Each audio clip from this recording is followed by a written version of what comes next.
Welcome to the Transformative Principal podcast, where we learn how to be an amazing educational leader. I am your host, Jethro Jones. Are you ready to be a transformative principal?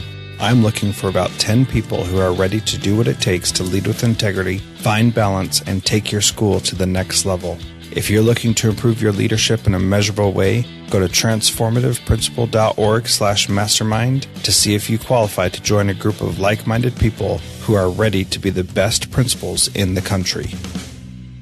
Welcome to the Transformative Principal. I am so excited to have James Sturtevant on the show today. He's an awesome teacher out in Ohio, and we're going to be talking about his book, Hacking Engagement. And in the first half of this interview, we're going to talk specifically about how to engage on 3 different fronts.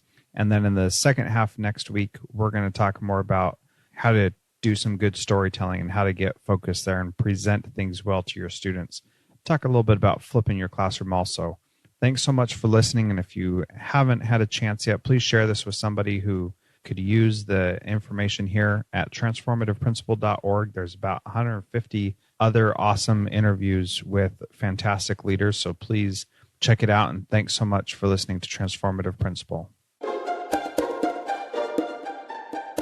Welcome to the Transformative Principal podcast. I'm so excited to have James Sturtevant here on the podcast with me. He is the author of the book Hacking Engagement, which I hope you'll check out. There's a link to it in the show notes.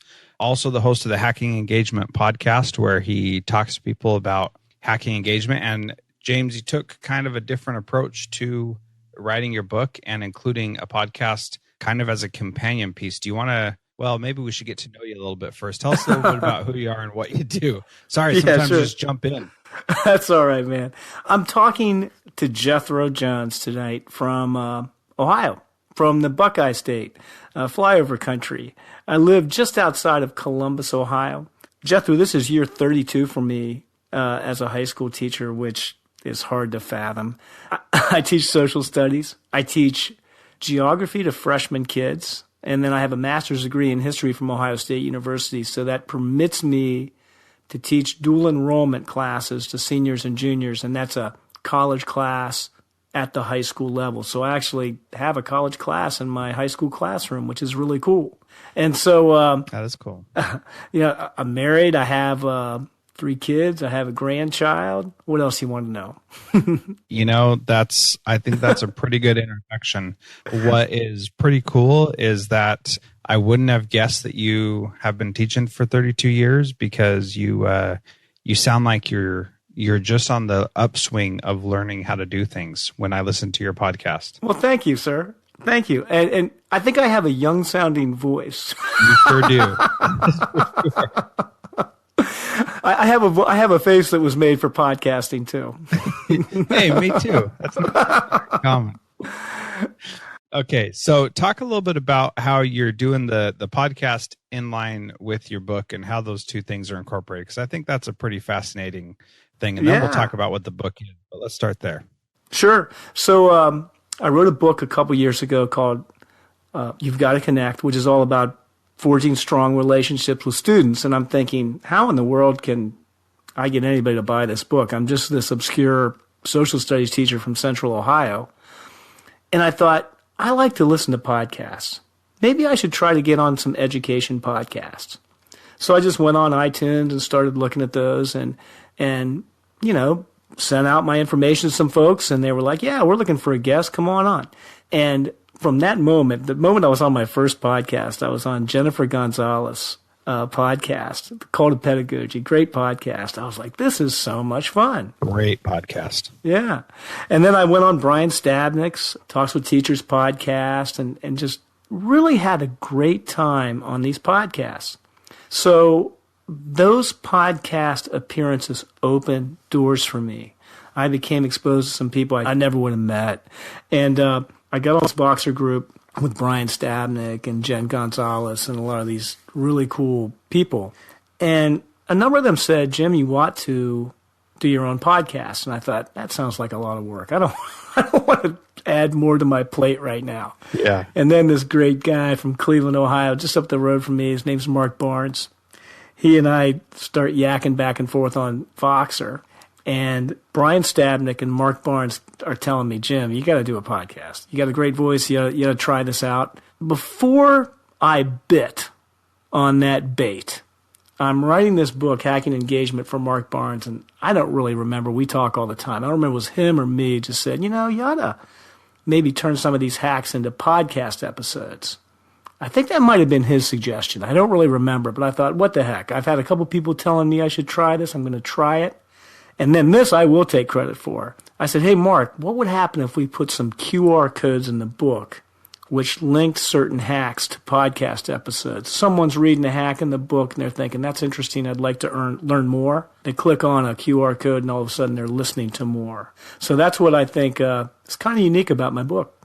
Yeah, I love that approach because we're living in a much different age and books can become so much more powerful. A few weeks ago, I interviewed Mark Cheverton, who's the author of a bunch of Minecraft books, and he was talking about how he is planning on teaching kids how to write using Minecraft as a basis for the storyline, and how he wants to really help kids learn how to write and become passionate about it and give them some self-confidence through doing that. And what a fascinating medium to be able to connect with an author deeper than just the written word and go a little bit further. So I was perusing the review copy that you sent me of the book and linked to a podcast episode, and just thought that was so cool how that thing that you're talking about in Hacking Engagement, I could really get more from and have a launching point to further my understanding, which I think is just a great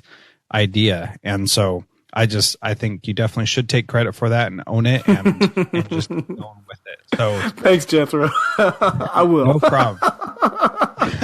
Good. So, I think when we think about engagement with our students, most things are not really revolutionary as far as how do we engage our kids. What is the big picture of engaging students, and what advice would you have for new teachers coming into the profession on how to engage our students, and for older teachers who may not be up with technology? What's your overall big picture of what engagement looks like? How do you get in with the kids? Well, I think what you said is true. I mean, obviously, you're not going to read my book, Hacking Engagement, and think, oh, wow, I've never heard that before. Yeah. Although there'll be some of those. But I think that you need to make engagement a priority, for crying out loud. I mean, I can tell you that in education, we become so fixated on we have to cover this content. And that's totally understandable. I mean, there's a lot of pressure on teachers to have their kids perform on standardized tests. But just take a step back and think about this for a minute. The old Charlie Brown cartoon with the teacher's voice in the background that sounds like some mechanical malfunction. I think everybody's familiar with that. Yeah. It doesn't matter what you do in the classroom. You might have the best lesson plan. You might have pedagogy down. I mean, you might have the content down cold. But if they're not engaged, it doesn't matter. It doesn't matter. No. And I don't think in the planning stages for lessons that teachers think, okay, what can I do to engage them? That should be right up there with the essential questions. That should be as important. So I think the first thing that you have to understand is it's just a dispositional thing. You have to just take the attitude that I have to make sure I engage these kids. Otherwise, they're not going to get it. Yeah, they're not. And if they're not engaged in it, it doesn't matter how good your content is or how exciting it is to you. If they can't be engaged in it, then that just doesn't matter. So, and let me follow up just a little bit on that. This is an interesting conversation I've had with a lot of people. Many teachers that I talk to will say, well, a lot of people confuse engagement with compliance. And I was totally unprepared for that when I did my research for this book, but I heard it over and over again. In other words, if I come in as a teacher and I ask the students to do X, and they comply and they do X, you might say, wow, they're engaged. That just means they're compliant. It doesn't mean that they're engaged. And so I think sometimes there's this confusion about what engagement is. It's not just compliance. It means that they're leaning in. I like to think of it as grabbing your students by the virtual lapels, having them lean in and want to listen and be passionate about what you're teaching. That's what engagement is to me. Yeah, I totally agree with you. And that sounds really cool. But I mean, you're a social studies teacher and you may love history, but that doesn't mean your kids do. So right, they you don't. And they're like, how do I just get college credit for this, teacher? So what are some of the strategies you use to like make them to grab your students by the virtual lapels? Like, what do you do when it really comes down to it? Okay. I attack this problem of engagement on 3 fronts. The first one is tech tools. The next one is those relationships, bonding with students. And the third one is just basic teaching strategies. And so I'm going to give you a little example on each one. Now, I've been through a lot of professional development in my time as a teacher. And a lot of times we get these big tech tool dumps. we get bombarded with these tech tools that we have to use. 50 tools in 50 minutes. Yeah, and here's the thing. I have the same. I am welcoming of technology, but I have the same reaction. Oh my gosh, here is another username. Here is another password. Here's another thing I got to try to figure out. And a lot of times, these tools you're going to use in one lesson. So you put in all this effort to use something once, and then you use it maybe a month later or maybe the next semester, and it just doesn't seem like the trade-off is there. So in my book, what I focused on were tech tools that you're going to use on a regular basis. Tech tools that are easy to figure out, tech tools that will act like a great hook for kids. And I'm going to give you an example right now. It's Voxer. Voxer is the way you and I wouldn't be on this podcast right now, Jethro, if it weren't for our relationship on Voxer. That is correct. You and I met on Voxer. Hacking Engagement wouldn't exist if it weren't for a relationship I had with a publisher called Mark Barnes, whom I met on Voxer. Now, your listener might be thinking, okay, this old guy likes Voxer, so what? In my research for this book, I interviewed Debbie Olson, fascinating teacher from Long Island, New York, 3rd grade teacher. And so I was just throwing out some feelers. Hey, tell me something you do in class to engage students. She came back to me and said, Voxer, it's the 21st century walkie-talkie. It turned my reluctant 3rd grade readers, male readers, into obsessive readers. I'm like, saying, how'd you do that? And so what she did is she introduced this little app on their phones, and they became obsessed with it. And all of a sudden, her students were collaborating, there's that wonderful word, outside of school about classwork that was assigned and about reading assignments. And that was just utter magic. And I sat there and I listened to her and I thought, this is a great idea. I'll try it with my older kids, my high school students. It had the same effect. I have these little literature circles in class, and these kids interact with one another on Voxer outside of school. And what I'm amazed by is how much they interact with each other, how much they interact with me when I grade research papers. If I have a question, I'll Vox them. They Vox right back. They respond to those Voxes faster than emails or texts. It is absolutely something that young people just glom onto. So that's a good example of a tech tool that I highlight in the book. And Jethro, I probably use this 4 times a week in class. I mean, I use it all the time. So my focus when talking about tech tools are things that you're going to use over and over and over again. As far as relationships go, I'm going to tell you a story that I tell in the introduction of the book that I bet resonates with your listener. I was in college. I'm a humanities guy, humanities major. You were talking about, well, that works for you in history. Check this out. I had to take a science class.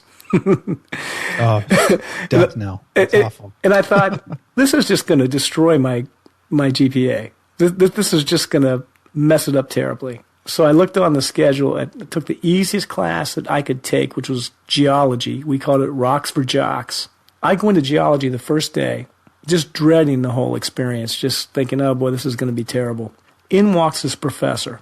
And this is 1980. This is back when professors dressed up. He's wearing jeans and a flannel shirt. He's about 5'4". He has a beard that hangs below his collarbones. And this is how he starts the class. He goes, teaching geology has gotten me into a lot of trouble in my marriage. And so we're thinking, what's this guy talking about? Where's this going? He goes, well, see, to me, a million years is like a blink of an eye. So it's really hard for me to be excited about being 5 minutes late to pick up my wife. So all of a sudden, this guy, who I thought would just be as boring as a rock, was hilarious. And I would come in every day, and he would greet me and say something bizarre to me, and I got to be in that class. It didn't implode my grade point average. My relationship with this guy motivated me, engaged me in that class. Now, I'll bet you your listener has a memory of a time when they went into a class thinking, oh, this is going to be an awful experience, and ended up having a very positive experience because some cool teacher reached out to them. That's the power of engagement, of bonding with engagement. And I talk a lot about certain tactics you can utilize to build those bonds stronger. And then finally, just basic strategies. I'll give you one. And this deals with math. Hallelujah, math. Teachers fail to realize just how powerful storytelling is in class. And it's free, and it can be done in any subject. So I tell the story in this book about this algebra teacher who tells the backstory of an algebraic equation and then challenges the kids to solve the problem. And the story's fascinating. And rarely would you think of telling a story about an algebraic equation. The teacher should do that on a regular basis. So there's 3 examples right there, sir. Yeah. And, I like how that gives a nice overview of the book, and those things can be used together. They can be used all alone. But, really, obviously, you got to have relationships with your kids. They got to trust that you're going to be doing something worthwhile with them when you're doing things. So, one of the strategies that I liked was the prepare for 10 and then teach for 10 or something like that. And I don't remember exactly what it was, but it was the problem was that teachers talk too much. And I was like, yeah you are absolutely right. So I do too, man. We love it, and we love what we're talking about. So yeah, it makes sense, but it's not really helpful to the kids. So talk a little bit about that strategy and how that works. Sure. Well, I was tapped to teach this college class to my high school students. I was really reluctant to do it because I remember being an undergrad, and I love history, Jethro, but I remember being in these lecture halls for 50 minutes. My attention span is not 50 minutes. And these guys would stand up, brilliant professors, and talk for 50 minutes solid. Mm-hmm. I can remember thinking, and this was back when I was, just a young undergrad, heck, I could just read what he's saying. I mean, there's got to be a more active way to learn. So I put on the 10-minute rule. And what I found is that if I'm talking more than 10 minutes solid, and I consider myself an engaging storyteller, I'll start to lose them. I know that, man. I know that that's the case. And in the years of my career, it has gotten harder because attention spans have shrunk. There's no question about it. So you have got to change it up. You have got to get to the point and move on. And 10 minutes is still a long time. You can tell a great story. You can promote a great message in 10 minutes, but if you start to see them fading, boy, you got to read that body language and shift gears. You just have to. Hey, that was a pretty great interview with James. Really cool to talk to him and learn from him. And if you aren't listening to his podcast, Hacking Engagement, you definitely should. Be sure to check out the show notes at transformativeprincipal.org, and then just search for James Sturtevant in the search box on who do you want to learn from, and you'll go right to his show notes. So thanks so much for listening, and please share this with your friends. And if you could, leave a review in iTunes. That would be a great help. Thank you so much. Transformative Principal is a proud member of the Education Podcast Network. Podcasts for educators by educators. Visit edupodcastnetwork.com for more great podcasts.